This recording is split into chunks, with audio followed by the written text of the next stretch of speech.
Angle Sports here. Kevin Smith here. It's the bye week, people. Week 4. Week 5. I didn't talk to you after week 4 with the Cowboys game. It wasn't a bad loss, you know. A lot of people talking about the pedigree wasn't there, but lost by 3 points. Last minute field goal. Week 5 against the Green Bay Packers at home. Looked like the pedigree showed up. Looked like Patricia Magic showed up, baby.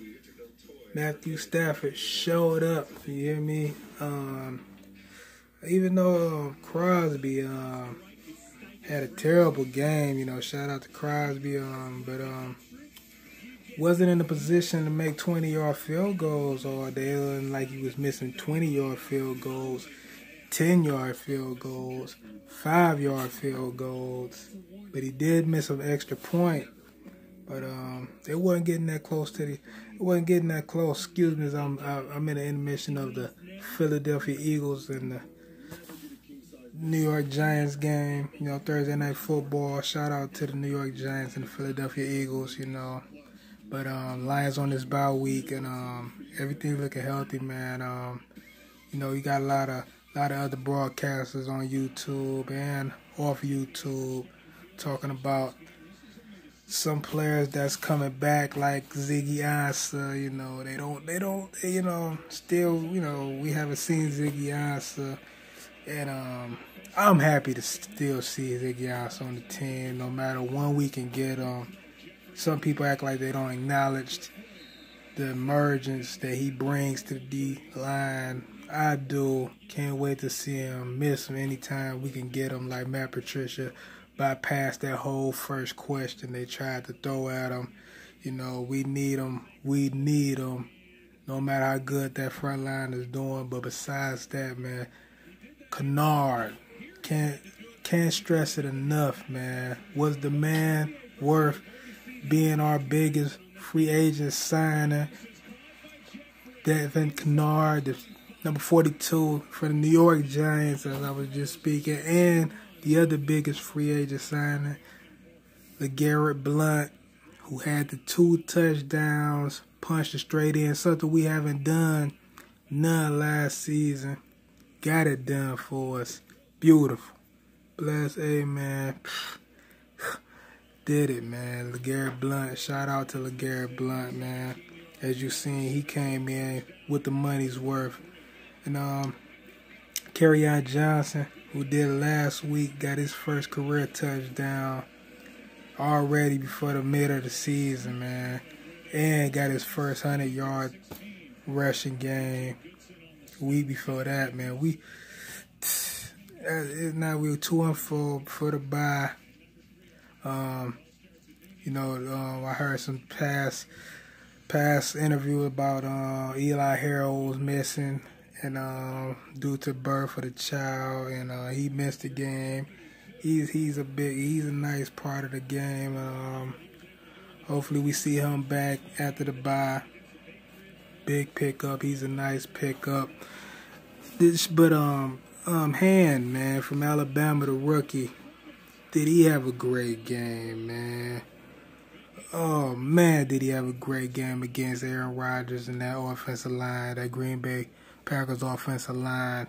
Number 95, Omunye. I don't want to say your name wrong because that was one of my top players at Notre Dame with Jalen Smith.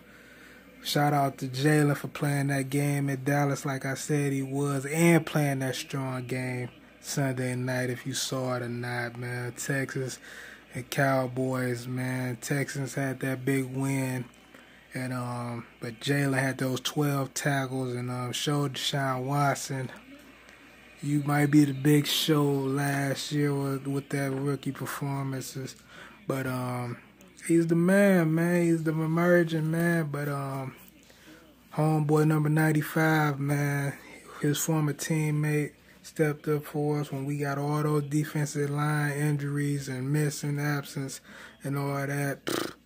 I was a fan of him. He was number 45 in Notre Dame And man, I remember I got film with Jalen Smith, and he's stepping up, playing just as good as some plays. I was happy we signed him off the New York Giants. You know, another addition of the New York Giants. That's crazy, right? And Kerry Hyder, he's been coming back, man. You seen him bringing energy off the line, man. Hopefully he's steady getting stronger and better. Hopefully that's just rust, cause out of those plays was extra. Was he was right behind. He was right behind the sack, right in the fumble recoveries, right behind a lot of the action with Deshaun Hand coming in, and like I said, man, Kennard making plays. Then Jarrad Davis, man, getting it together, man, with mistakes made. He's making plays at the same time, and there's less mistakes being made now, because we know that Dallas game, if it wasn't for the last play, it wouldn't be he would have had a perfect game just about. Jarrad Davis would have had a perfect game. And against Green Bay, he was the trigger man. He made Aaron Rodgers force so much bull, man. In that fourth quarter, man, he added so much pressure to the man. You understand what I'm saying? He added so much pressure.